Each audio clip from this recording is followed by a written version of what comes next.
So ladies, kuna hii beli ya wanaume.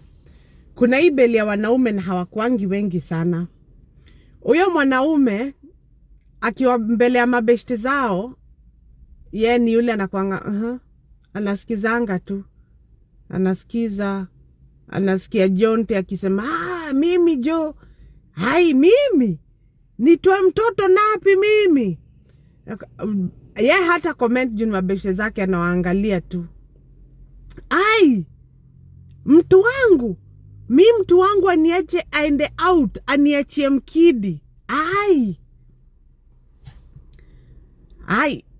Mimi siwezi pika. Nikishaoa wallahi mimi siwezi pika. Yani hizo ni zile vitu na jaribu kupatiana tu example za kawaida sana. Yeah. But kuna wale wanaume wanasemanga hivyo, lakini sasa kuna for example tuseme mtu wako sasa ako hapo tu anawasikiza. Lakini hiyo beli ya wanaume sasa wenye tunataka kuongelelea ni anakam. Yeye amesikia venye mabeshte zake wanasema. Lakini akikam jo, yani ule mse atakam purposely, intentionally anataka kukuwa present kwa life ya watoi wake. Yeah? Kwa hivyo yeye hata kama alienda na akapata na kina Jonte na nini na kina Kamana huko na kina Odhis, lakini hata kamko hao in due time saa zile watoi wajalala, ndio a make sure tu ati watoi wamemuona akienda kulala. A make sure tu labda hata amesaidia hao watoi na homework before aende kulala. A make sure tu amekuwa yani ako tu hapo hivyo. Huyo mse atakam na kuone tu labda akuone labda tu unafanya kitu nini, uko busy here and there kitchen nini. Huyo mse aende achukue nini hata ahuve hao.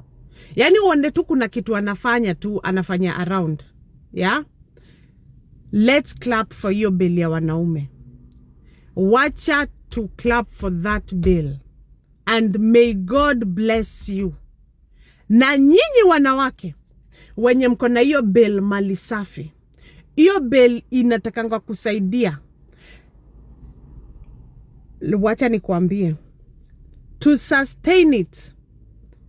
Usifanye mwanaume afeel ni kama anafai kukua anasaidia. We know a good person should help. Hawezi niona nakufa na kazi na umekaa hapo hivyo ati ni news unaona. Hata mimi ningetaka kukaa nione hiyo news ama kitu kingine, si ndio? Lakini huyo mwenye anafanya, wewe muonyeshe. Hata by the way, kama hata alikuwa ulienda ukaacha watoi wewe ukaenda labda akakuala watu uende na mabeshte zako lunch or dinner or out. Ukirudi, napendanga chicken wings. Wewe unajua anaweza afford. Mbaie hizo chicken wings. Come nazo mwambie, daddy, asante. You know you didn't have to do this, but thank you for doing it. You know? Kesho ukikuja, kesho ukiona that hiyo bill imefanya kitu. Labda uliacha vitu fogodhare. Hata ulipata makeup table yako ilikuwa inaanguka. Hiyo bill ukapata imefix hiyo imefix. Nimeongea mpaka nikasahau nilikuja kuchukua watoto shule. Ukaona hiyo bill ukakuja ukapata makeup table yako iko steady. Ameitengeneza. My friend, onyesha acknowledgement. Mwambie hata nilikuwa nashindwa nitafanya nini. Yani msaki kufanyia vitu zingine muonyeshange hata huko na otherwise. Yani akili yako ilikuwa imefika mwisho. Wanawake, ukiona mwanaume anajaribu, be stubborn, acknowledge it, always acknowledge it, because the way that man will shy off and cheka, you'll be surprised how men like kuambiwa vitu ku appreciatiwa.